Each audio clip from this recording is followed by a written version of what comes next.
The Last of Us Part 2 is a game I was very excited and nervous to play. And after sacrificing around 45 hours of my life to Naughty Dog in exchange for the feeling that I deserve to have an opinion about this game, I have returned to say this. I think I liked it. It's complicated. I had heard some leaks and knew Joel was going to be murdered by a new character named Abby with a golf club. I had also heard a lot of lies about Abby, including that you play as her during the murder, and I'm really glad none of those other rumors were true. It would have taken even more effort on the player's part to forgive Abby later on, which some people are arguing is the entire point of the game. Forgiveness. And you know what? I think they're wrong. Initially, I had heard the quote that Part 1 is about love and Part 2 would be about hate, though in a recent spoiler cast with Kinda Funny, Neil Druckmann said he actually feels like both games are about love. And you know what? I think he's wrong too. Yep, the guy who made the thing. Okay, obviously I'm joking, but I'm actually not. Shut the hell up. The Last of Us was a game where every scene, every gameplay section, and each environment served a story-specific purpose, and it had a concise, harmonious narrative overall. It's not difficult to find the point on such an over-sharpened pencil. The Last of Us Part 2, for better or worse, is too large and complex for me to put under the umbrella of one word, or one paragraph, but if I had to be as exact as I could, I'd say The Last of Us Part 2 is a game about The Last of Us Part 1. It's a very self-referential sort of a game, and I don't mean that as any sort of a complaint. As an unimaginative person who copes poorly with change, I on some level still wish there was an entire game's worth of Ellie and Joel in between adventure days. I could talk about just that birthday sequence forever. These glorious hits of nostalgia made some parts of the game feel like a true continuation. I don't even mind Joel's horrific torture death quite as much because we get back some of the time that Abby robbed from us. That's probably one of the reasons we hate her so much as the player. We lost Joel before we ever really get to see him in Part 2. The player feels like they just got Joel back in their life and he's taken away. Exactly how Ellie feels, just to a far lesser degree. My point was, I don't think the story structure is all that complicated. In fact, it's pretty good, just went on a bit too long is all. The first game, by comparison, is a fatless, efficient, and even more linear but far shorter masterpiece of a thing. Not that Part 2 isn't a great game, it's just not as finely curated an experience as its predecessor. Again, I really like it, I just think it would have benefited greatly from an editor, whose hands were made of scissors and whose heart was separated from the years of work the filler undoubtedly must have taken to create. I could see that being debatable. Maybe I'm wrong and all these sections as Ellie fighting through horde after horde are totally necessary to make you appreciate the richer, more cohesive story beats. Maybe all that time in the aquarium being forced to move really slow is what makes you start to feel empathy for Abby later on when she meets Yara and Lev.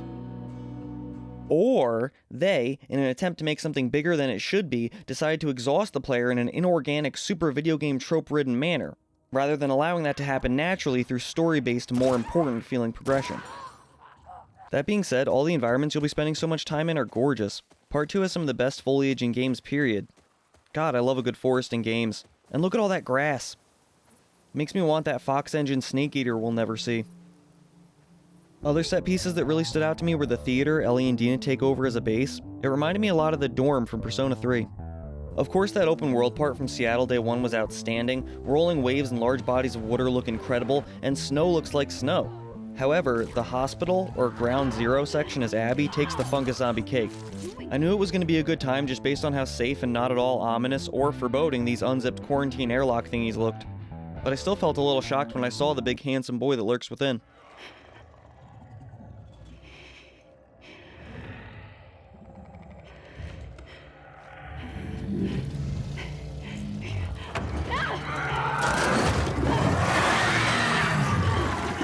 I thought I was so clever calling it a Lovecraftian Rat King, but that's literally what everyone is calling it, to such an extent that I now assume that is its official name. But other than this gelatinous gentleman, the game world is astoundingly beautiful. I have zero complaints about the graphics whatsoever. Do I think everything is better with dynamic day, night, and weather cycles? Indeed I do, but as linear as it is, The Last of Us Part 2 might have the best weather and the best sunsets in all of games. I'm not standing too firmly on that though. I haven't played The Witcher 3 or Red Dead 2 in a while. Fortunately, there's still a great deal of exploration and scavenging, during which you can absorb all that post-apocalyptic splendor. I usually love quiet time in games like this, but after you've opened your 10,000th cabinet, you become less enthused. The other primary way we seem to be spending our time is in combat. Once again, a beautiful blend of action and stealth, only now with far more options and sometimes player control than ever before. You can go prone, hide in tall grass, get an upgrade for quicker stealth kills, put silencers on guns, or on one gun, and so much more. Though to be honest, I usually just set traps, started shooting, and waited for my enemies to flank me right into a trip mine. I'd also like to mention the dodge mechanic, which could have been great were it also optional. Instead, it's forced on you almost constantly, especially in a few key boss fights. I for the most part really loved combat, and even all the less violent gameplay in Part 2. The few puzzles there are this time around have gone through some serious changes as well. The pallets and ladders of the olden days have been replaced entirely by ropes and panes of breakable glass. That's honestly okay though. To me, the puzzles were always a little bit more of a bonus thrown into my meal, consisting mostly of survival and exploration, followed by stealth and combat, or vice versa. The terrain seemed like less of an obstacle in this game though. The majority of your focus is on the enemies, and I sorta mean that in more ways than one. All your mushroom-faced foes are better looking and more formidable now than they were in Part 1. Basic enemies now need to be dodged, and are far more difficult to kill even with a melee weapon in hand. Clickers, perhaps the most iconic of enemies from Part 1, make more realistic sounds, often appearing to pretend they've caught something in an attempt to coerce their prey into revealing itself. Shh. Fucking clickers. There we go. Extra quiet. Stalkers were an enemy I genuinely did not know existed in Part 1, and I beat it 3 times. In Part 2, they are impossible to ignore. They're completely undetectable even though you can hear them shrieking. I guess Ellie can't? I don't know. And I think they can still see you based on the creepy way they peek around corners. There are new gross spore-spraying shamblers. They look like the Zygons from Doctor Who. Those things suck. Burn them. And of course bloaters make a glorious return, even fatter and more mushroom cake than ever before. Also, they're near invincible now, and I hate them so much. Those things suck. Burn them. The fungus among us aren't your only problem. There are tons of new human archetypes like big person with hammer, small person without hammer, etc.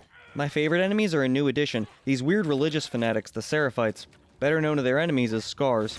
On the surface they look the same as any human enemy except that some are armed with bows and they are far more Amish. What's creepy about these forest folk is how they talk, or to be more accurate, how wisely they don't talk to each other if they're in the field.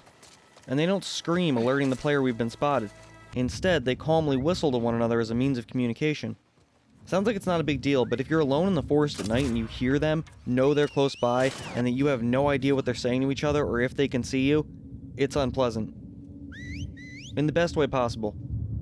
I started to feel like I could understand them a little bit after a while. Most of the time the whistling is just roll call.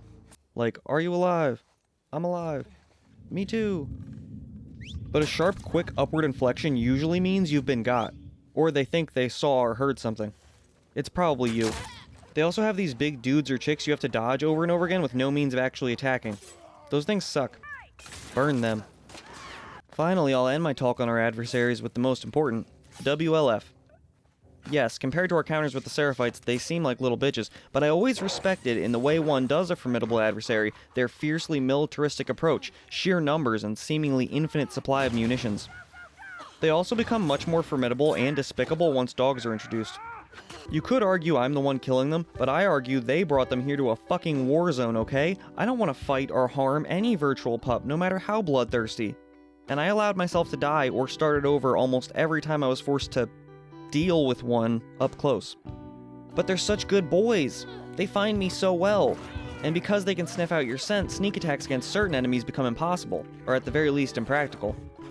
Those things suck. Please try to avoid hurting the dogs.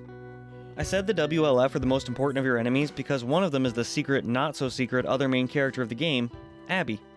Abby is a lady with enormous arms, in particular triceps for days. The explanation for this is that she trained herself to be a killing machine, as strong and perfectly suited to combat as possible, but if that were the case, I imagine she would focus less on glamour muscles and more on basic framing. Does nobody who remembers guard retention survive the apocalypse? I started off hating Abby rather intensely due to her introduction, but apparently that was intentional. Later on, you're forced to play as her, and you immediately see her as a much more likable, reasonable, and justified character. By the end of your first day together, I imagine few could still blame her for what she did to Joel. But I saw what they were doing. I thought to myself, no, fuck Abby. I hate her too much, because I love Joel too much. And at this point, it appeared as though she killed Tommy as well. And Tommy was a character I had enormous attachment to after the first game. So thrilled was I that he had lived to the end. I assumed I would hate Abby forever.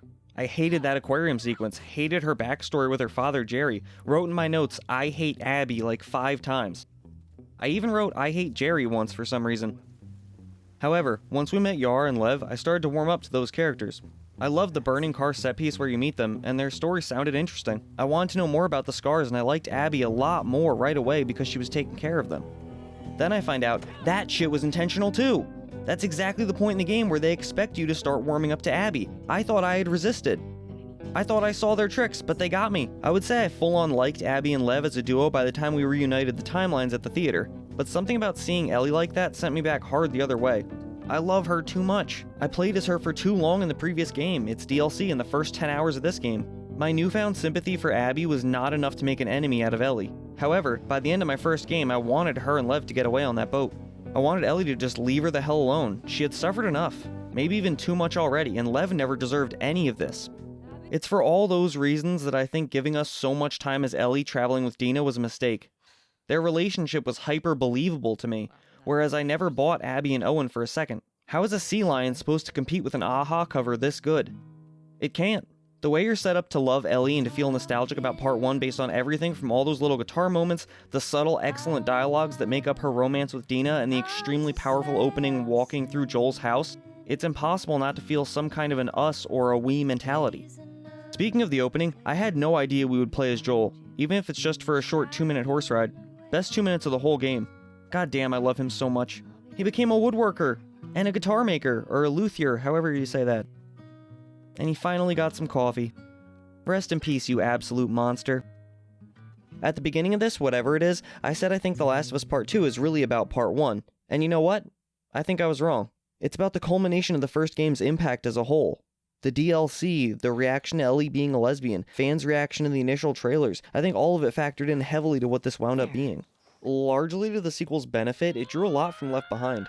So many things, like the entire video game imagination time with Riley being transmuted into the spaceship on Ellie's birthday. The cute little water gun fight is very similar in concept to the snowball fight / quick throw tutorial. And the best carryover by far, being able to pit groups of infected against regular humans.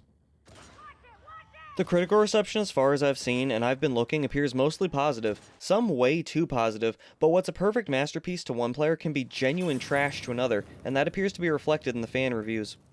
Some people really passionately hate this game, and not just homophobes or transphobes who decided they hate it without ever playing it, though they do exist, and I hate those people. But some folk legitimately tried as hard as they can to enjoy this and still felt like, for all their effort, they got a game that isn't cohesive, efficient, or effective in its storytelling.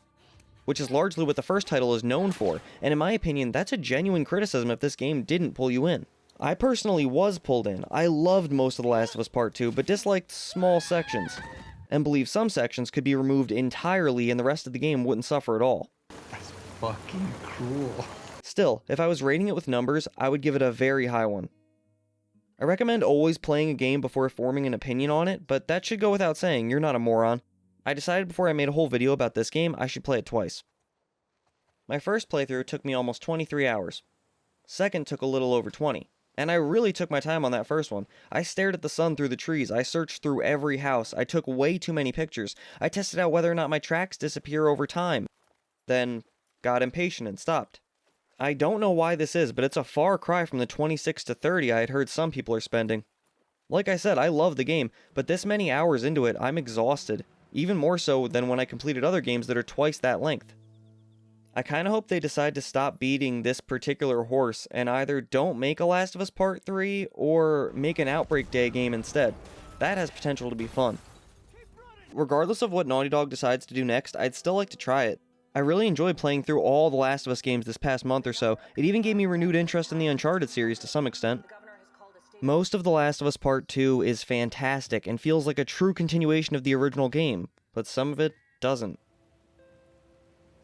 And I hope you enjoyed my video. I'm sorry I talked for as long as I did, but it feels appropriate to go on for longer than necessary given the subject. Thank you so much for watching. Please press the upward facing thumb button, please watch more videos, and come back next week for something that has nothing to do with The Last of Us.